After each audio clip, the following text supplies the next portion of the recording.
আলী রিয়াজ সাহেব বলছে যে জুলাই সনদ নাগরিকদের সঙ্গে রাজনৈতিক দল ও রাষ্ট্রের সামাজিক চুক্তি। নাগরিকদের সাথে, কথাটা বোঝার চেষ্টা করেন, নাগরিকের সঙ্গে রাজনৈতিক দল ও রাষ্ট্রের সামাজিক চুক্তি। তার মানে রাজনৈতিক দল আর রাষ্ট্র একদিকে, নাগরিক আর একদিকে। নাগরিকদের সাথে এই চুক্তিটা হইছে। নাগরিকদের পক্ষে কারা? রাষ্ট্রের পক্ষে না হয় ইউনূস সাহেব। নাগরিকদের পক্ষে কারা? রাজনৈতিক দলগুলো। ধরে নিলাম প্রত্যেকটা চুক্তিতে একটা কনসিডারেশন থাকে, বুঝেন তো, যে দুই পক্ষের স্বার্থ থাকে। দুই পক্ষের স্বার্থ হলে চুক্তি। যে তুমি আমারে বাড়িটা দিবা, আমি তোমার এত টাকা দিব, এটা চুক্তি। তার মানে দুই পক্ষের স্বার্থ থাকে।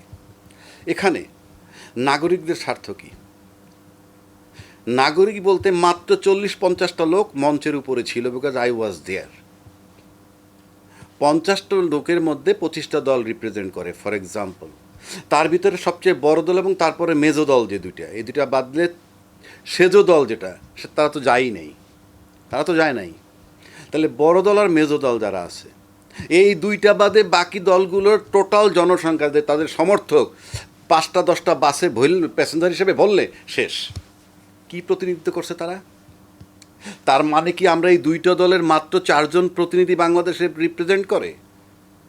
18 কোটি লোকরে কি এই মাত্র 4টা লোকের রিপ্রেজেন্ট করে? বাকিগুলো বাদ, আউট অফ কাউন্ট। গণফোরাম তো একটা হেভি ওয়েট আছে, ডক্টর কামাল, তাদের লোক গেছে কিন্তু স্বাক্ষর করে নাই। তার মানে কি? ইট ইজ নট এক্সিকিউটেবল এবং এটা একটা ভায়াবল কন্ট্রাক্ট না, it is just I wash. এখন বলতে পারেন স্বার্থ কার কি? স্বার্থ যার যার পারপাস সার্ভ করছে। যদি বলেন সরকারের স্বার্থ কি, সরকার কিন্তু ফেব্রুয়ারিতে চলে যাবে। সে যদি এখন নির্বাচন করে কথা না বলে, ফেব্রুয়ারির মধ্যে নির্বাচন হবে না বললে, কিঞ্চিত উল্টা পাল্টা বললে, এই বড় দুইটা দল যারা আছে, বিশেষ সবচেয়ে বড় দল যে, তারা তার বিরোধিতা করলে এই এখন আর টিকতে পারবে না। এই যে 10 বছর টিকছে কিন্তু ইউনূস সাহেবের কেউ টাচ করতে পারে নাই। টাচ করতে পারলে 3 মাসে ফালাই দিত। কারণ আমরা তো এই দেশে থাকি, আমরা প্রত্যেকটা দলের অ্যাটিটিউড, নাগরিকদের অ্যাটিটিউড, নাগরিক বলতে দলের সাথে সম্পৃক্ত নাগরিকগুলা, দলবিহীন নাগরিক যারা, আমি চ্যালেঞ্জ করতে পারি, দলবিহীন নাগরিক 100% এখনও এই সরকারকে সমর্থন করে।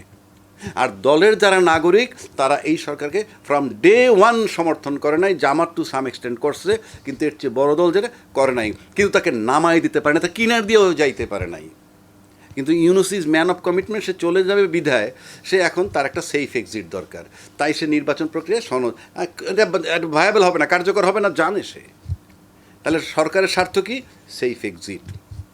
আর অন্যের স্বার্থ কি? সবচেয়ে বড় দল যিনি, তিনি একটা নির্বাচনের দিকে যাচ্ছেন, উনি নির্বাচনের সংসদের মন্ত্রী মিনিস্টার হবেন, এই স্বপ্নে বিভোর।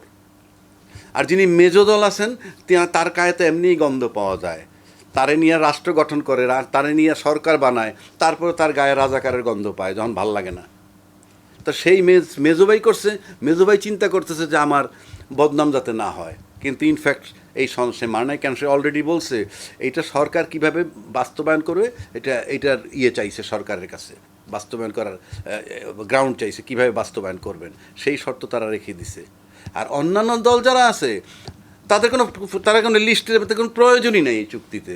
তারা অন্য সবচেয়ে বড় দলটার রাজনৈতিক অনুকম্পা পাওয়ার জন্যে, বুঝাইতে পারছি? রাজনৈতিক অনুকম্পা, কথাটা আবার রিপিট করছি, রাজনৈতিক অনুকম্পা, দয়া দাক্ষিণ্য, যাতে 20টা এলাকায় 20টা সিট ছেড়ে দেয়, সেই স্বপ্নে বিভোর। Nobody loves the country. July আহতদের বিন্দুমাত্র ফিলিংস নাই। ফিলিংস হইতো ওই মঞ্চে যারা বসা আছে তাদের যদি কোনো সন্তান কিংবা নাতিটাতি মারা দিত, তাহলে ফিলিংস এগুলো টাচ করে না তাদেরকে। বুলশিট।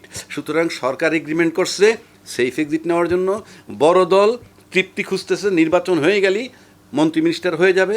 মেজো দল তার বদনাম গুছাইতেছে যাতে আমার না কইতে পারে কেউ কিছু, বাট ইনফ্যাক্ট উনি জুলাই সনদে মনোযোগী না। আর অন্যান্য যারা আউট অফ লিস্ট, তারা বড় রাজনীতি হলে অনুকম্পা পাবে বিধায় এই একটা আইওয়াশ লোক দেখানো, জনগণের সাথে প্রতারণামূলক একটা এগ্রিমেন্ট, সামাজিক চুক্তি করছে এই জুলাই সনদ।